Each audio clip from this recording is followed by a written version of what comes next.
আগামী 15 আগস্ট জাতির একটি শোক দিবস।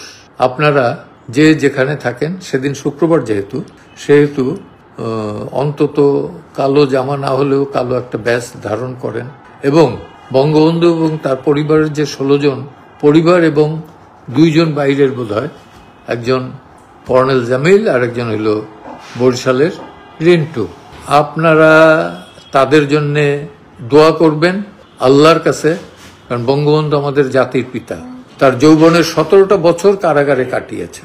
পাকিস্তানিদের সাথে কিভাবে ফাইট করেছে, একটা ফাইট তো হলো 9 মাসের যুদ্ধ, সেটা না, তার আগে রাজনৈতিক যুদ্ধ সেটা। তো যে অবস্থায় পারেন, এই প্রতিকূল অবস্থাতেই আপনারা অন্তত মসজিদে, মন্দিরে এবং ঘরে বসে হইলেও এই শহীদদের জন্য, পার্টিকুলারলি বঙ্গবন্ধু, বঙ্গমাতা, শেখ কামাল, আমার ভাই শেখ জামাল, শেখ নাসির, তার স্ত্রী শেখ রাসেল, তারপরে শ্রেণীবাদ সাহেব, তার নাতি বাবু বলতাম, সে বাবু, শহীদ ভাই, এদের জন্য আপনারা সবাই দোয়া করবেন।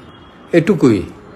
শোক জানাবার জন্য যে আমাদের 32 নম্বরে যেতে হবে তেমন না, কবরে যেতে হবে, কবরস্থানে যেতে হবে তাও না।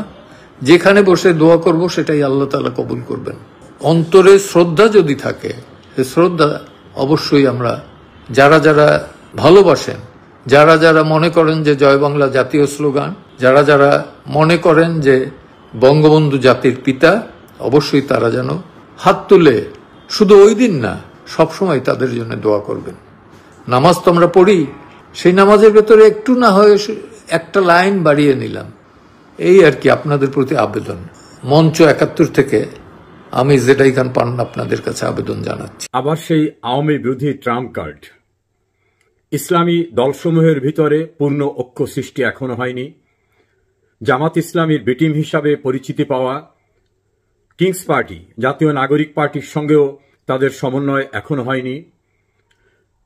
বিএনপির সঙ্গে এই ইসলামী নামের দলগুলির সঙ্গে চূড়ান্ত কোনো সমন্বয় না হলেও শেষ পর্যায়ে এসে উদ্যোগ নেওয়া হয়েছে আওয়ামী বিরোধী শক্তিকে ঐক্যবদ্ধ হয়ে নির্বাচন করে দেখাতে হবে বাংলাদেশে আওয়ামী লীগের রাজনীতি, অর্থাৎ আওয়ামী লীগ যে মুক্তিযুদ্ধের চেতনার রাজনীতির কথা বলেন, মুক্তিযুদ্ধ ভিত্তিক অসাম্প্রদায়িক রাজনীতির যে কথা বলে, এর সঙ্গে যুক্ত করে নেওয়া হচ্ছে ভারতপন্থী রাজনীতি। তাদের সকলকে মাইনাস করে বাংলাদেশে যে আলাদা ধরনের একটা সরকার গঠন করা যায়, সে বিষয়ে এখন কিভাবে ঐক্যবদ্ধ হওয়া যায় সেটা নিয়ে কাজ চলছে। এর ভিতরে সমন্বয়কের ভূমিকা পালন করছেন আওয়ামী বিরোধী কিছু বুদ্ধিজীবী, কিছু সাংবাদিক, আইনজীবী রয়েছেন এবং কিছু তাত্ত্বিক। তাদেরকে দেশের বাইরের থেকে কিছু অনলাইন অ্যাক্টিভিস্টরা পরামর্শ দিচ্ছেন। বিভিন্নভাবে দেশের বাইরে থাকা একসময় রাজনীতির সঙ্গে জড়িত ব্যক্তিরাও সম্পৃক্ত হয়েছেন। এরা কেউ কোনো দলের গুরুত্বপূর্ণ পদে বা সাধারণ সদস্য নয়।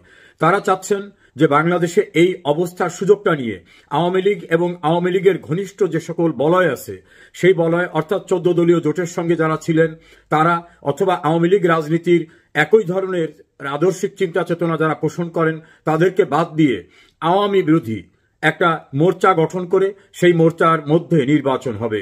তাতে এক পক্ষ ক্ষমতায় যাবে আর এক পক্ষ বিরোধী দলীয় রাজনীতিতে থাকবে।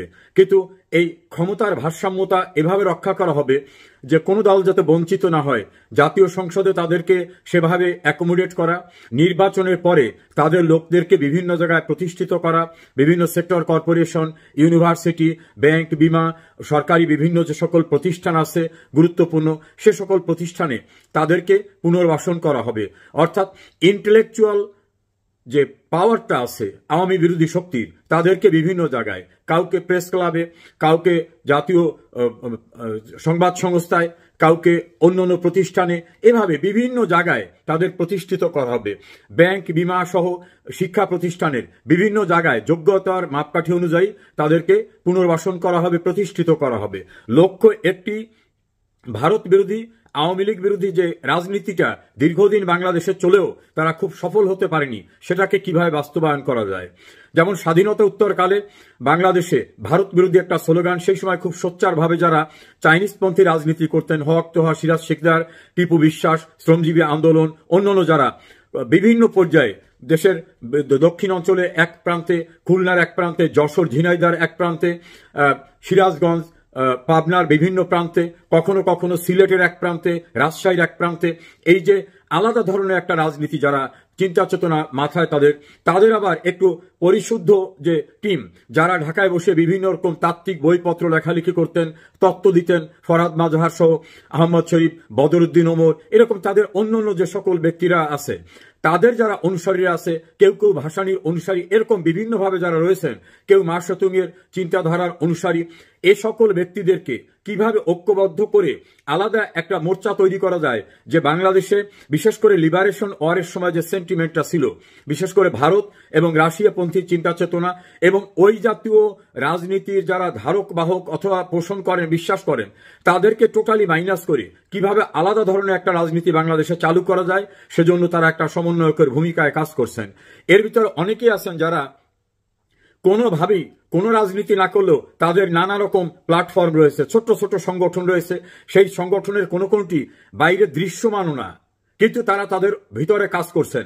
ছোট্ট পরিসরে প্রেস ক্লাবের বিভিন্ন অলিতে গলিতে ছোট ছোট অফিস রয়েছে, ঢাকার বাইরেও তাদের অনেকের কেন্দ্রীয় অফিস রয়েছে। এ জাতীয় ব্যক্তিদের কিভাবে ঐক্যবদ্ধ করা যায়? তাদের অনেকেই বিভিন্ন সময় জাতীয় পার্টির ক্ষমতার পাশাপাশি ছিলেন, জিয়াউর রহমানের যখন ক্ষমতায় তখন তাদের পাশাপাশি ছিলেন, সেখানে থাকলেও তারা তাদের যে মনোজাগতিক চিন্তা চেতনাটা, যে তাদের ভিন্ন একটা রাজনীতি, সেই রাজনীতির থেকে তাদের যে বিচক্ষণতা, তাদের যে মেধা, সেটাকে তারা কাজে লাগাতে চান। তারা একটু দূরে থেকেও কিন্তু এই স্রোতকে বিভিন্নভাবে সহায়তা করছেন। মুখ্য কথাটা হচ্ছে, যারা চাইনিজপন্থী রাজনীতি অথবা রাশিয়া ভারত বিরোধী রাজনীতির সঙ্গে সম্পৃক্ত বিভিন্ন রকম চিন্তা চেতনা তাদের মাথায় রয়েছে, সেই সকল ব্যক্তিরা চান বাংলাদেশে আওয়ামী লীগ এবং আওয়ামী লীগের সমমনাদের বাদ দিয়ে এবং ওই জাতীয় চিন্তা চেতনার ব্যক্তিদেরকে বাদ দিয়ে আলাদা একটা রাজনীতির ধারা শুরু করতে চান। সেই ক্ষেত্রে বিএনপিও তড়িঘড়ি করে ক্ষমতায় যাওয়ার প্রশ্নে যদি কিছু ছাড় দিতে হয়, সে ছাড় দেওয়ার প্রশ্নে বিএনপির তৃতীয় গ্রেডের কিছু লোকরা বলছেন যে এটা ম্যানেজ করা যাবে, এটা সমস্যা না। অন্যদিকে জামাত ইসলাম সহ ওই একই চিন্তা চেতনার রাজনীতি যারা করেন, তাদের ভিতরে বিশেষ করে চরমনাইয়ের হুজুরের আন্দোলন, ইসলামী শাসনতন্ত্র আন্দোলন, মামুনুল হকের দল, হেফাজত, তাদের ভিতরে ঐক্য না থাকলেও আওয়ামী লীগ এবং আওয়ামী মনা মানুষদেরকে ঠেকিয়ে বাংলাদেশে ভিন্ন একটা রাজনীতি করা যায় কিনা সে প্রশ্নে তারাও একমত। তবে এখানে তাদের ভিতরে মতদ্বৈততা দেখা দিয়েছে। আমি পূর্বে যাদের কথা বললাম, তারা এক ধরনের সমাজতন্ত্রে বিশ্বাস করেন, তারা এক ধরনের সাম্যের কথা বিশ্বাস করেন, তারা সেকুলারিজম বিশ্বাস করেন। সেই জায়গায় আবার ইসলামী পন্থীরা একমত নয়। তারপরেও মোটা দাগের একটা ন্যূনতম কর্মসূচির ভিত্তিতে ঐক্যবদ্ধ হয়ে আওয়ামী লীগ কিভাবে ঠেকানো যাবে, এই চিন্তা চেতনা রয়েছে। সেক্ষেত্রে আওয়ামী লীগের সঙ্গে সম্পৃক্ত ছোট ছোট বিভিন্ন দল বা আওয়ামী লীগকে নানাভাবে একসময় সমর্থন দিয়েছে, তাদেরকেও কিভাবে আওয়ামী শিবির থেকে নিয়ে যাওয়া যায়, সেরকম চিন্তা ভাবনাও তাদের ভিতর রয়েছে। যেমন একসময় চাইনিজ রাজনীতিতে বিশ্বাসী সাম্যবাদী দলের দিলীপ বড়ুয়া, তিনি কিন্তু আওয়ামী লীগের সঙ্গে ঐক্যে চলে এসেছিলেন। কট্টর রাশিয়াপন্থী রাজনীতি করা ন্যাপ সহ গণতান্ত্রিক পার্টি, তারা আওয়ামী লীগ শিবিরে চলে এসেছিলেন। তাদেরকেও এক অংশকে অথবা যারা একেবারে মার্কা মারা নয়, তাদেরকে কিভাবে ফিরিয়ে আনা যায়, এরকম ভাবে একটা পদ্ধতি তৈরি করা হচ্ছে। সেক্ষেত্রে প্রেস ক্লাব কেন্দ্রিক, জাতীয় প্রেস ক্লাবের রোডে কেন্দ্রিক যে সকল ছোট ছোট চিন্তা চেতনার, কেউ চিন্তক, কেউ ধারা পোষণ করেন, কেউ বিভিন্ন নেতার অনুসারী, সে সকল মানুষদের, বিশেষ করে মার্কস লেনিনের অনুসারীদের এক অংশ, মাও সেতুংয়ের চিন্তা চেতনার এক অংশ, এর ভিতরে আওয়ামী লীগকে যারা বুর্জুয়া, পেটি বুর্জুয়া, মুৎসুদ্দি এই সম্প্রদায়ের মানুষ হিসাবে দেখেন, তারা বিবেচনা করেন, তারা ঐক্যের জন্য একটা প্রচেষ্টা নিয়েছেন, এটা বিশ্বস্ত সূত্রে জানা যায়। তবে তাদের ভিতরে একটা আতঙ্ক আছে। এই আতঙ্কটা হলো, বাংলাদেশের একাংশের মানুষ সে কোনো কিছুই হতে চায় না, একেবারে গ্রামগঞ্জের তৃণমূল পর্যায়ের মানুষ, কখন ইউনিয়ন পরিষদের মেম্বার, চেয়ারম্যান, উপজেলা চেয়ারম্যান, মেয়র, এমপি কিছুই হতে চায় না। কিন্তু তার ভিতরে একটা বদ্ধমূল ধারণা সে আওয়ামী লীগকে ভালোবাসে। এর সংখ্যাও যে কোটি কোটি, সেই মানুষগুলোকে কিভাবে বোঝানো যাবে, বোঝানো না গেলে কিভাবে ক্ষমতায় যে এই সকল মানুষগুলোকে রাজনীতি বিমুখ করা যায়, তেমন চিন্তা চেতনাও নিয়ে তারা এগোলেও এই বড় অংশের প্রায় 3 থেকে 3.5 কোটি মানুষকে তারা মনে করে এরা আওয়ামীপন্থী। এই আওয়ামীপন্থী মানুষগুলোকে কিভাবে ম্যানেজ করা যাবে অথবা তাদেরকে কিভাবে কনভিন্স করা যাবে, সে জাতীয় প্ল্যান। এর ভিতরে কেউ কেউ বলছেন যে আওয়ামী লীগ তো ক্ষমতায় থাকা অবস্থায় তৃণমূলের মানুষদের জন্য অনেক কাজ করেছে, গ্রামগঞ্জে বিদ্যুতের সংযোগ দেওয়া, টেকনোলজি পৌঁছে দেওয়া, তাদের ঘরবাড়ি করে দেওয়া, ভূমিহীনদের বসবাসের ব্যবস্থা করে দেওয়া, 116টি সামাজিক নিরাপত্তা খাতে তাদের সাহায্য করা, কেউ কেউ বৃদ্ধ ভাতা, কেউ কেউ তালাক ভাতা বিভিন্নভাবে দেওয়া হয়েছে। সেই মানুষগুলো তো অনেকটা আওয়ামী লীগমুখী হয়ে গেছে। তার বিকল্প আরো ভালো কি কর্মসূচি নেওয়া যাবে সেটা নিয়েও তাদের থিঙ্ক ট্যাঙ্ক কাজ করছে। এ পর্যন্ত পাওয়া তথ্য অনুসারে তারা বিষয়টাকে খুব গুরুত্ব সহকারে নিয়ে নতুন নতুন কি পলিসি করা যায়, যে পলিসিতে আওয়ামী লীগের চেয়ে কয়েক ধাপ তারা এগিয়ে থাকতে পারবে, সেভাবে এই পলিসি মেকআউটের জন্য থিঙ্ক ট্যাঙ্ক কাজ করবে। এভাবে কয়েকটি সমন্বয় নিয়ে আলাপ আলোচনা চলছে বলে একাধিক সূত্র